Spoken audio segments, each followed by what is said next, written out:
la dignidad humana.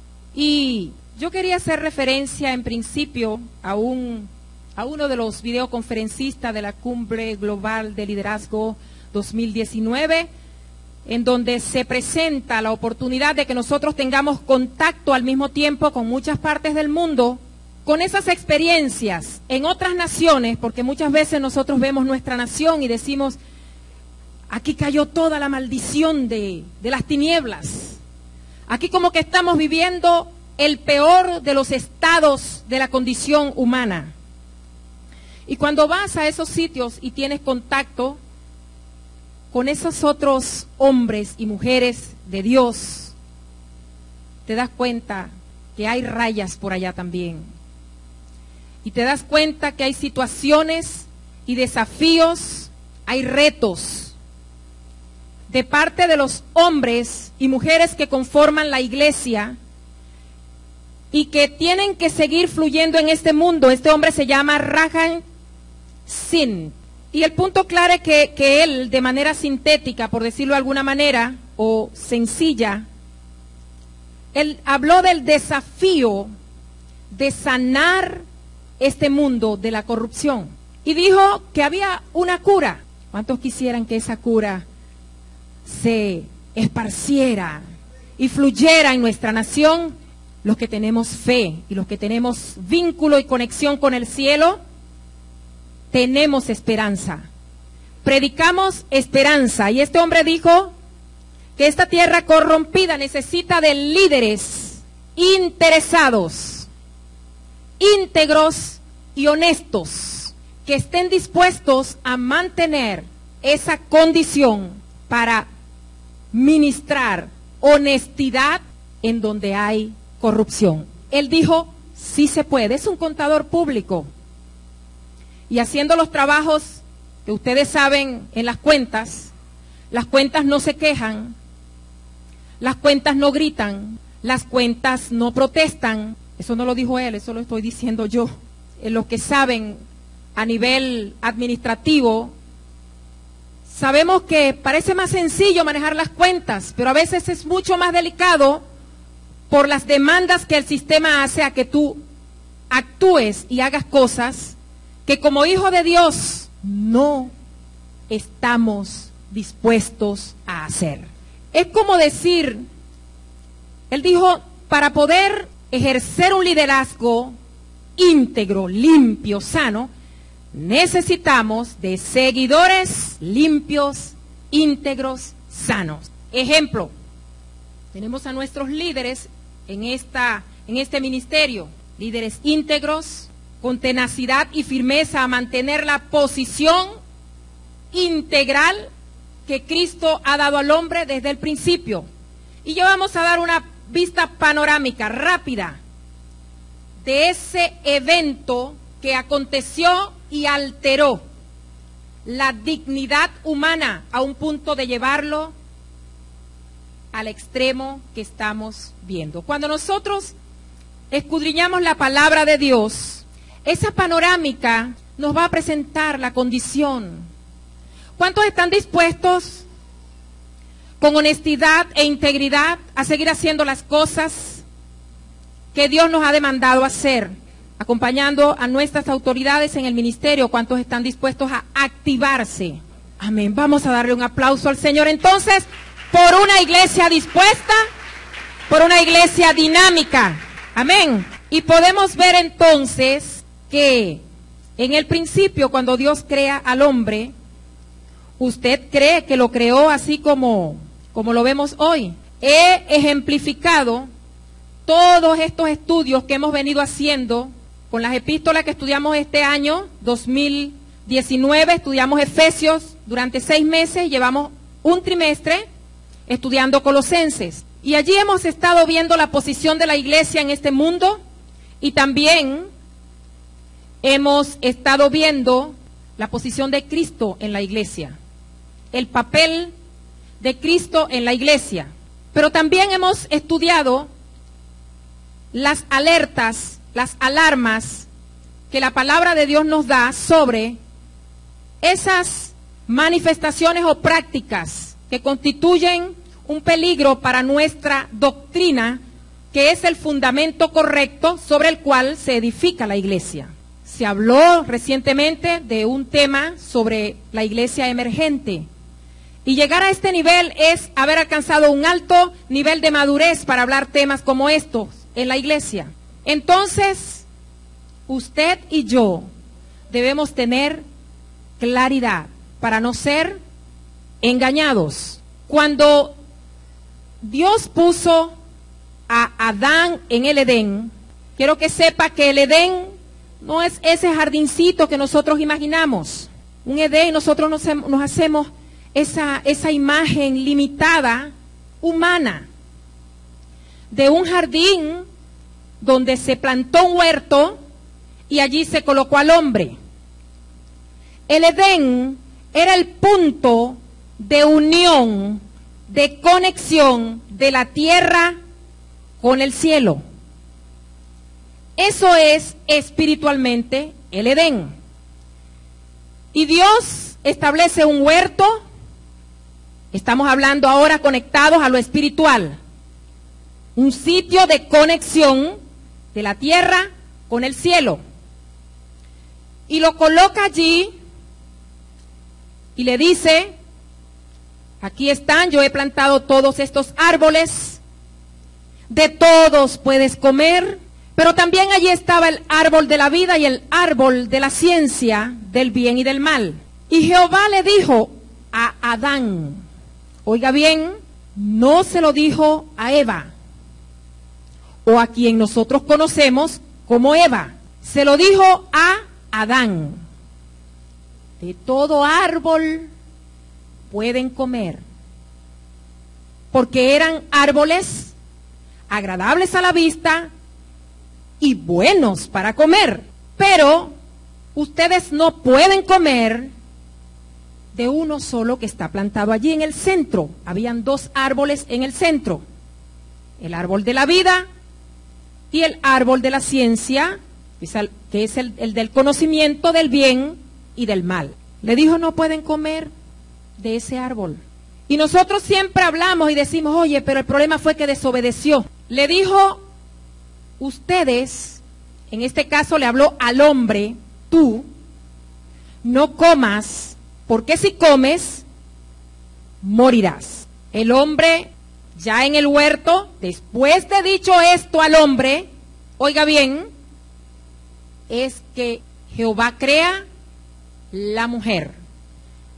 Y hace unos días, unas semanas atrás, mensajes atrás, el pastor aclaró cuál fue el nombre que Dios le puso a la que nosotros conocemos como Eva. ¿Se acuerdan cómo se llama? Ese nombre se lo puso Adán. ¿Cómo se llama el nombre o de qué manera lo llamó o lo nombró Dios cuando dijo que varón y hembra los creó y los llamó Adán? Adán significa polvo, tierra. Por eso cuando el apóstol Pablo hace toda aquella ponencia a través de las epístolas, él habla del terrenal y habla del celestial. Entonces, resulta que en el principio había una conexión. Todavía no había pecado. Pero se aparece un ser espiritual, diga conmigo, también creó seres espirituales. Dios, habiendo creado todas las cosas, estableció seres espirituales. Serpiente, verso 1, era astuta, más que todos los animales del campo, que Jehová, Dios, había hecho, la cual dijo a la mujer: con que Dios os ha dicho, no comáis de todo árbol del huerto. Le dijo Dios a Adán que no comieran de todo árbol del huerto. Le dijo: coman de todo árbol del huerto. Alerta. Y le dice: con que Él les ha dicho esto a ustedes. Y Eva, no sé si fue que Adán no se lo comunicó bien, y ella le dice: La mujer respondió a la serpiente: del fruto de los árboles del huerto podemos comer. Hasta ahí vamos bien. Pero del fruto del árbol que está en medio del huerto, dijo Dios, no comeréis de él, ni le tocaréis. No lo toquen. Si leemos detalladamente todo el desarrollo, no dice no le toques. No le tocaréis para que no muráis. Eso también es cierto. Parece que es que no comeréis de él ni le tocaréis para que no muráis. Y dice, entonces la serpiente dijo a la mujer, no moriréis. La mujer, después lo que relata aquí, dice que vio que el árbol era agradable. Dios nunca dijo que no era agradable. Era agradable y era codiciable para alcanzar sabiduría. Le dijo entonces, no moriréis, sino que sabe Dios que el día que comáis de él, serán abiertos vuestros ojos y seréis como Dios, sabiendo el bien y el mal. Una criatura espiritual infectada por la maldad, por algo que nosotros llamamos iniquidad, un término que casi no usamos, porque cuando tomamos la palabra de Dios y vamos a predicar el mensaje de verdad, y llegamos y ofertamos, vamos a decirlo de alguna manera, promocionamos el reino de Dios, entonces la gente dice, eso es muy complejo, eso es muy difícil, yo no estoy todavía listo, tengo que hacer una carrera primero, y yo te aviso cuándo, porque se ve tan complejo, tan difícil, a un punto en que habiendo sucedido aquello en el Edén, hablando de la eternidad, en ese momento se despegó el cielo de la tierra y se produjo una brecha. Por eso el hombre se siente bien haciendo lo malo y lo llama bueno, y haciendo lo bueno quizás lo llama malo, porque perdió sentido del comportamiento en cuanto a la conciencia y a la elección de la vida o la toma de decisiones. Pero vamos a estudiar estos términos de una manera breve y sencilla. Cayó la dignidad del hombre, habiendo sido creado para señorear sobre todas las cosas, entonces quedó en un punto caído. Oiga bien, caído, pero como tomó y comió del árbol, quería y siguió queriendo autoridad, a su modo y según su propia inteligencia y su propia prudencia. Porque el deseo de gobernar está plantado en el hombre por su creador. Amén. Entonces ahora, bueno, yo voy a construir un Edén, vamos a hacer un edificio bien altote, porque nosotros somos Dios. Cuando se halló iniquidad en aquella criatura espiritual e infectó al hombre por el oído, diga conmigo, por el oído y por la vista, entonces aquella situación general destruyó aquella imagen que dice el Génesis en 1:27, creó al hombre a imagen y semejanza de Dios, un hombre honorable, íntegro, perfecto, completo, pero esa imagen se alteró, se distorsionó, se desconfiguró cuando entró iniquidad. ¿Qué es iniquidad? Maldad. Algunos dicen maldad, porque cuando vamos en realidad le dice, como le dijo la viuda a Elías, que tú quieres conmigo, varón, tú lo que viniste fue a traerme los pecados aquí a memoria.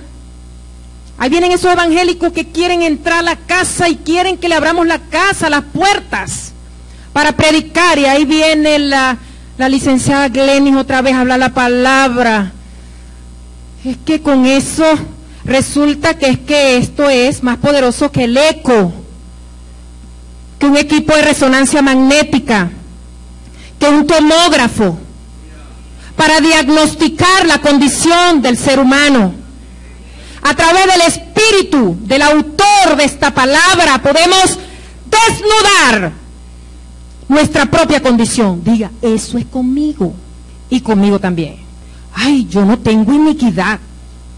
Resulta que Cristo lavó mis pecados, porque tan interesado estaba Cristo, el Señor, que siempre tiene un plan alternativo, dijo, lo que yo he decidido hacer, se hará. Diga conmigo, así de simple. Él es Dios. Entonces, Él dice, no, esto no se queda así, porque aquí el que manda soy yo. Y ciertamente, el estado y la condición de degradación moral, producto de la iniquidad. Iniquidad significa torcido, doblado. Eso es lo que significa iniquidad, del verbo avón en hebreo y de anomía en griego, que significa andar sin ley. Así nos gusta andar, ¿verdad? Y nosotros quisiéramos, como iglesia, presentar, cuando presentamos esto, lo que sucede es que el hombre queda desnudo ante su propia condición. Por la transgresión, Dios le dijo al hombre, bueno, yo te entrego esto y te lo confío, ¿o no? Dios no intervino para hacer algo, yo voy a hacer esto, lo soltó. Por eso les digo que esa línea recta que había entre conciencia y elección se distorsionó, se alteró, se curvó, se dobló. Entonces el hombre quedó en esa condición andando sobre la tierra. Ahora, esta es la vista panorámica de la dignidad del hombre. Vamos a ver en el capítulo 8 del libro de los Salmos, vamos a ver cómo fue que Dios estableció al hombre. Salmo, capítulo 8, leemos el verso 4. Digo, vamos a leer el 3, porque esto era como una expresión del salmista cuando observaba la creación y veía los astros y todo lo que es las lumbreras que controlaban, que enseñoreaban sobre la noche y sobre el día. Él dice, cuando veo tus cielos, en el verso 3, obra de tus dedos, la luna y las estrellas que tú formaste, digo, ¿qué es el hombre para que tengas memoria de él? O para que de él tengas memoria. Y el Hijo del Hombre para que lo visites. Wow, cuando observo todo aquello, soy capaz de decir esto. Y dice el verso 5, le has hecho poco menor que los ángeles, y lo coronaste de gloria y de honra. Le hiciste señorear sobre las obras de tus manos. Todo lo pusiste debajo de sus pies. Dicho de manera profética, en la reconciliación de ese punto de honor para el hombre, que después de aquella caída es nuestro Redentor y Salvador, Jesucristo.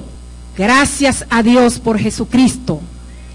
Por eso usted y yo seguimos conectados con el cielo. Por Jesucristo, por una obra espiritual. Él dice, nosotros hemos hablado en este tiempo, Cristo es la roca. ¿Cuántos lo creen? Vamos a decirlo con un poquito de más fuerza. Amén. Esa es nuestra roca. Ahora vamos a Deuteronomio, de manera profética vamos a ver la roca. Y vamos a vernos a nosotros cómo estamos allí. Capítulo 32. Vamos a leer el verso 4, si lo podemos proyectar, mucho mejor. Él es, ¿qué dice su Biblia?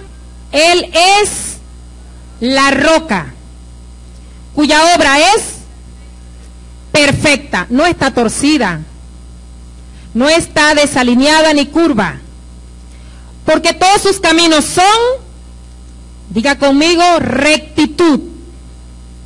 Eso parece un sueño dorado, lo estamos diciendo así como que será que la rectitud como que es puesta arriba. Ya vamos a ver. Dios de verdad y sin ninguna, diga conmigo, iniquidad en Él. O sea que en Él nada estaba torcido, ni estuvo, ni estará. Amén. Es justo y recto. La corrupción no es suya. Entonces, ¿de quién es la corrupción? ¿De quién? Del hombre. No tenga pena, eso no lo hicieron los animales.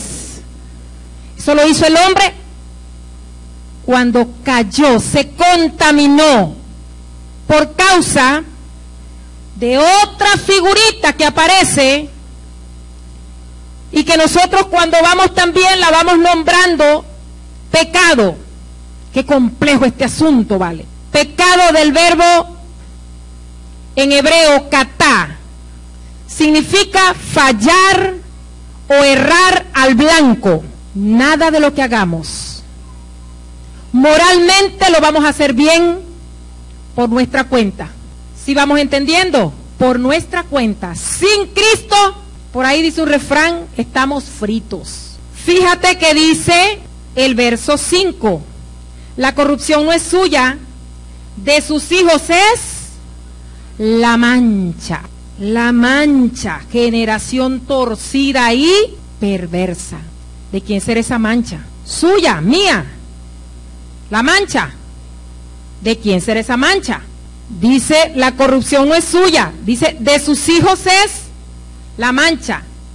¿Sabe que Cristo, cuando recupera su posición, o mejor dicho, cuando Él se ofrece a cargar sobre sí la iniquidad del hombre y a llevar el peso de sus iniquidades, de sus rebeliones, estaba recuperando la dignidad del hombre?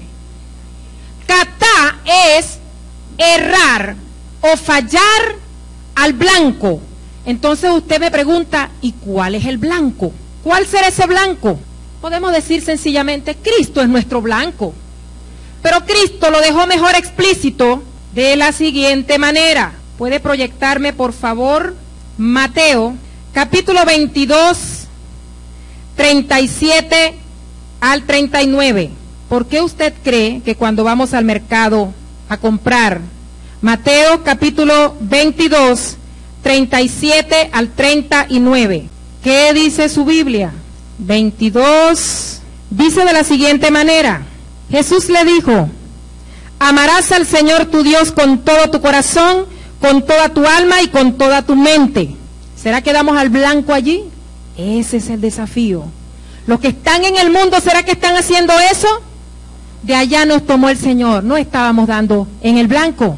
Este es el primero y grande mandamiento. El segundo es semejante: amarás a tu prójimo como a ti mismo. Porque ciertamente, si tú te amas, tú no te vas a hacer daño. Si tú amas a tu prójimo, tú no le vas a robar, tú no lo vas a matar, tú no le vas a mentir, tú no lo vas a engañar, tú no le vas a usurar, tú no le vas a codiciar su mujer. Allí tenemos la evidencia de que el hombre sin Cristo vive con esa mancha. Entonces, por eso en Deuteronomio dice que de esa generación perversa, Él toma para devolvernos la rectitud en Él, no en nuestras fuerzas. Porque quizás en nuestras fuerzas nosotros pudiésemos hacer algo como esto. Voy a tomar un ejemplo aislado. No estoy en contra de nada, ni estoy... Simplemente voy a tomar un ejemplo aislado. Usted toma una mujer de oficio, el oficio más antiguo que hay, ¿cuál es? Ese mismo. Una prostituta de oficio. Usted la agarra, usted le coloca un traje de monja y la viste bien bonita, como una monja, y la sienta en el mercado. Y usted va de compra. Cuando usted pasa, ¿a quién usted está viendo? ¿A quién usted está viendo? Usted está viendo a una prostituta, vestida de monja. Lo exterior es lo que usted está viendo. Y la religión, por eso nosotros no predicamos religión, nosotros predicamos la transformación que solo Cristo puede dar para devolverle la dignidad al ser humano. Cristo es nuestra dignidad. Así que usted no es cualquiera y usted está otra vez en el Edén. Usted, iglesia, si lo cree, lo vive, nuestra realidad será otra. Pero me gusta cómo comienza, dice, no se ha acortado el brazo de Jehová para salvar, ni se ha agravado su oído para oír. Capítulo 59 de Isaías. Y ahí parece que estamos, vamos a leerlo, parece que estamos en Venezuela. Vamos a leer desde el verso 1 y vamos a observar aquí. Dijimos que estamos haciendo una vista panorámica, la dignidad humana. He aquí que no se ha acortado la mano de Jehová para salvar, ni se ha agravado su oído para oír. Pero vuestras iniquidades han hecho división entre vosotros y vuestro Dios. Y vuestros pecados, comportamiento, pecado, comportamiento, iniquidad, la maldad oculta en el interior. Vamos por el verso 2. Y vuestros pecados han hecho ocultar de vosotros su rostro para no oír. Porque vuestras manos están contaminadas de sangre y vuestros dedos de iniquidad. Vuestros labios pronuncian mentira, hablan maldad, vuestra lengua. No hay quien clame. Imagínese, no hay quien clame por la justicia, ni quien juzgue por la verdad. Confían en vanidad y hablan vanidades, conciben maldades y dan a luz iniquidad. De generación en generación en generación, los hijos de una generación maligna y perversa incuban huevos de áspides. Cuando un huevo está incubado, no se ve lo que está dentro, ¿verdad? Así es la iniquidad. Y ella también genera consecuencias: inseguridad, rechazo, celos y todo lo que tenga que ver con el fracaso humano. Incuban huevos de áspides y tejen telas de arañas. El que comiere de sus huevos morirá. Y si los aprietan, saldrán víboras. Sus telas no servirán para vestir, ni de sus obras están cubiertos. Sus obras son obras de iniquidad. Diga, torcidas todas, imperfectas, no son íntegras. Una que otra que hacemos, pero no damos al blanco porque siempre hacemos lo malo. Estoy hablando del hombre sin Cristo. Así que esa mancha está allí. Mire cómo dice el verso 10: palpamos la pared como ciegos y andamos a tientas como sin ojos, tropezamos a mediodía como de noche, estamos en lugares oscuros como muertos. Dice el verso 14: y el derecho se retiró y la justicia se puso lejos, porque la verdad tropezó en la plaza y la equidad no pudo venir. Y la verdad fue detenida y el que se apartó del mal fue puesto en prisión. Un punto extremo donde no había espacio para la rectitud, para la justicia y para la verdad. Y lo vio Jehová y desagradó a sus ojos, porque pereció el derecho, y vio que no había hombre, y se maravilló que no hubiera quien se interpusiese, y lo salvó su brazo y le afirmó su misma justicia. Fíjese usted que Dios le da dos opciones al hombre. Cargas tú mismo con las consecuencias de tu iniquidad y de tus pecados. Una alternativa. La otra, Él se ofrece generosamente a cargarlas y a dejarte libre de ese peso y de ese poder que el apóstol Pablo describió como una ley en el cuerpo, en la carne, que lo pone a hacer lo malo, aunque en su mente está amar el bien. Cristo nos ayuda para que esa mancha que tuvimos allá en el mundo sea borrada. Dice que Él borró nuestros pecados, nuestras maldades. Vamos a ver el tema de la mancha y lo vamos a compartir en Colosenses 1:22. Seguimos estudiando Colosenses. Dice Colosenses 1:22: santos y sin mancha e irreprensible delante de Él.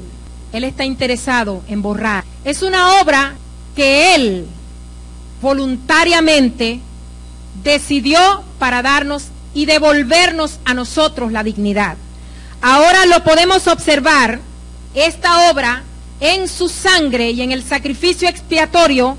Hebreos capítulo 9, verso 14. Hebreos capítulo 9, verso 14 dice: ¿cuánto más la sangre de Cristo? Diga conmigo, hay poder en la sangre de Cristo, el cual, mediante el Espíritu, está hablando de Cristo, mediante del Espíritu eterno, se ofreció a sí mismo, sin manchas, a Dios. Limpiará vuestras conciencias de obras muertas, para que sirváis al Dios vivo. Esa mancha la borra, pero tenemos que servirle. Nos limpia para presentarnos santos y sin manchas. Y eso implica entregarnos, consagrarnos al Señor. Amén. Vamos a verlo en Tito 2:14. Así lo presenta el apóstol Pablo, el apóstol a los gentiles, a la iglesia de los gentiles. El 2:14 dice: quien se dio a sí mismo por nosotros, para redimirnos de toda iniquidad y purificar para sí un pueblo propio, celoso de buenas obras. Así que usted ya no es indigno. Y yo recuerdo que en una oportunidad, teniendo yo aproximadamente 18 a 20 años, hace casi poquito tiempo, y yo tenía un compañero de estudios que hablaba de un tío que yo nunca, pudimos interactuar con ese tío, porque ese tío estaba siempre como metido en una cápsula. Hoy es que lo puedo, como quien dice, discernir por el Espíritu lo que estaba pasando en ese entonces. Y ese señor, yo le pregunté en una oportunidad, ¿por qué pasa con tu tío? Y él me dice: no, mi tío era chévere, era todo bien, y comenzó a leer la Biblia y se quedó así. Nunca más volvió a ser el mismo. Y eso quedó grabado. Yo decía: no, entonces no se puede leer la Biblia, porque si uno va a quedar así. Yo no conocía gente que leyera la Biblia, que estudiase la palabra. Diga conmigo, somos bienaventurados, porque aquí se instruye la palabra de Dios. Amén. Entonces yo dije: bueno, este hombre, claro, si no tenía el Espíritu de Dios, si no había sido redimido, si no había recuperado su dignidad en Cristo, ¿cómo podía entender los asuntos espirituales? Si usted muchas veces está agarrando un plato muy sólido y tiene que de vez en cuando masticar con calma, tragar, sentarse un momento a digerir y después después vuelvo a agarrar el bocadito. ¿No les ha pasado? A mí me pasa siempre. y paso tiempo sin entender algo y preguntándole al Señor de continuo. De hecho, cuando yo leí el Génesis y lo comparé con Ezequiel, donde dice que, hablando de Satanás, dice que por la multitud de sus contrataciones fue lleno de iniquidad, comparándolo con un rey terrenal, un gobierno terrenal, porque es que este asunto de la iniquidad viene por autoridad, posición y honor. El hombre quiere su honor, y los gobiernos humanos siempre buscan usar lo que Dios desde un principio diseñó para el hombre, para enaltecer al hombre, ¿sí o no? Bueno, si no, vaya en su momentico a alguna empresa por ahí para que usted vea cómo enseguida, para usted enganchar a ese hombre, usted le pone posición y le comienza a dar ahí algunos honores, y verás cómo tienes al hombre allí, ¿o no? Yo lo sé, yo lo viví, dice una canción por ahí. Entonces, el hombre, yo dije, Dios mío, pero estas contrataciones, ¿cuáles fueron esos contratos? Bueno, los contratos están allá en el Génesis. Le hizo una oferta a Eva oyó, Dios le había hecho una demanda, había un pacto entre ellos, en este caso con su esposo, y esa fue la primera negociación que hizo Satanás. Negoció la destrucción del ser humano, la dignidad del ser humano, lo llevó a la más vil decadencia, al punto mínimo, no, mejor voy a decir al punto máximo de degradación. Señor, reprenda al diablo en el nombre de Jesús y nos posicione, porque es que yo tengo que creerlo, yo tengo que vivirlo, porque usted fue el que fue predestinado para ser presentado ante Cristo de nuevo, sin mancha y sin arruga, conectado de nuevo con el cielo. No hay separación entre la iglesia y el cielo. Los seres espirituales que gobiernan en el cielo y que fueron establecidos son mayores o menores que el hombre. Dios se encarnó para hacerse poco menor que los ángeles, pero para conquistar un mundo que nosotros no vemos con el ojo natural, pero que estamos expectando por el Espíritu, ese mundo íntegro que dice este hombre a través de su conferencia, que se va a sanar, porque la rectitud va a volver al mundo, se va a establecer la integridad y vamos a vivir en la plenitud tal cual el Dios que gobierna los cielos y la tierra lo ha prometido a través de los profetas y a través de esta gloriosa palabra de Dios. Yo lo creo y yo lo estoy esperando. No vamos a ser estrechos aquí, es que cambia Venezuela. Vamos a seguir dándole duro aquí en Venezuela. ¿Cuántos están dispuestos? Porque es que Venezuela es apenas un filito allí chiquitico de la gloria. Salmo 32. Vamos a ver ahora el Salmo 32, verso, creo que vamos a leer desde el 4. Mira lo que dice el verso 5. Vamos acá. Mi pecado te declaré y no encubrí mi iniquidad. Dije, confesaré mis transgresiones a Jehová. Aquí transgresión es, le confesaré a Dios que rompí la confianza que puso en mí. Eso es lo que quiere decir en palabras sencillas. Confesaré mis transgresiones a Jehová y tú perdonaste la maldad de mi pecado. Ustedes vieron las palabras que están aquí: pecado, iniquidad, transgresión.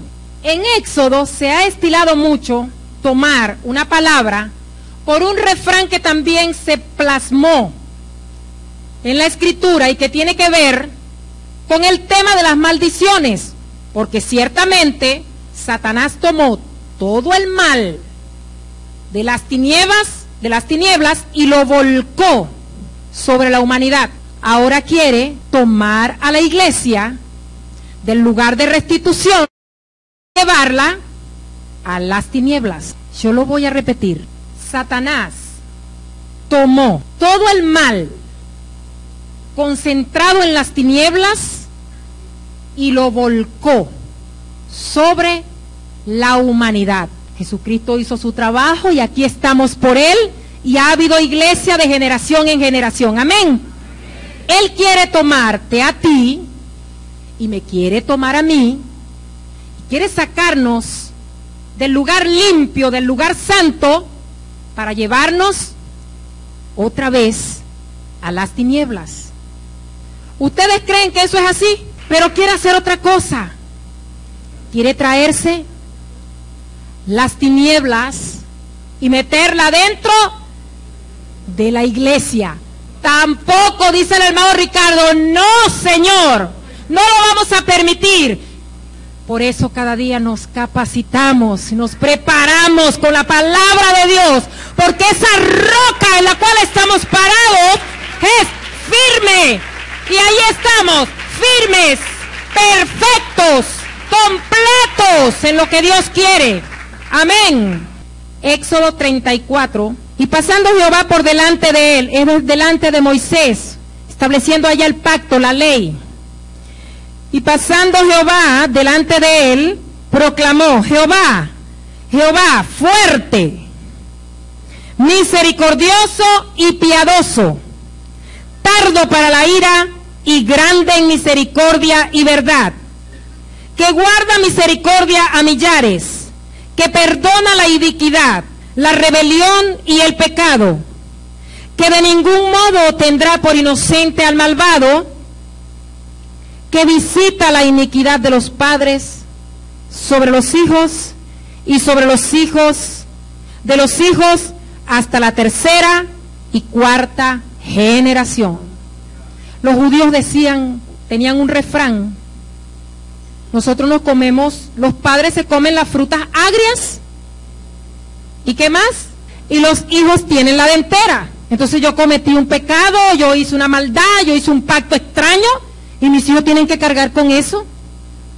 ¿Qué te parece? Y los hijos de mis hijos, de mis hijos, de mis hijos. Ahí dice hasta la cuarta. En la iglesia entendida, en la iglesia que tiene revelación, esto se revirtió cuando el mismo Dios dijo: ya ustedes no van a usar más ese refrán, porque todas las almas son mías, la de los padres, la de los hijos, y el alma que pecare, esa morirá. Responsabilidad sobre sus propias acciones. Ay, hermana, hasta ahorita estaba buena la cosa, pero es que Cristo está dispuesto por esta realidad. Por eso nosotros tenemos que tomar responsabilidad.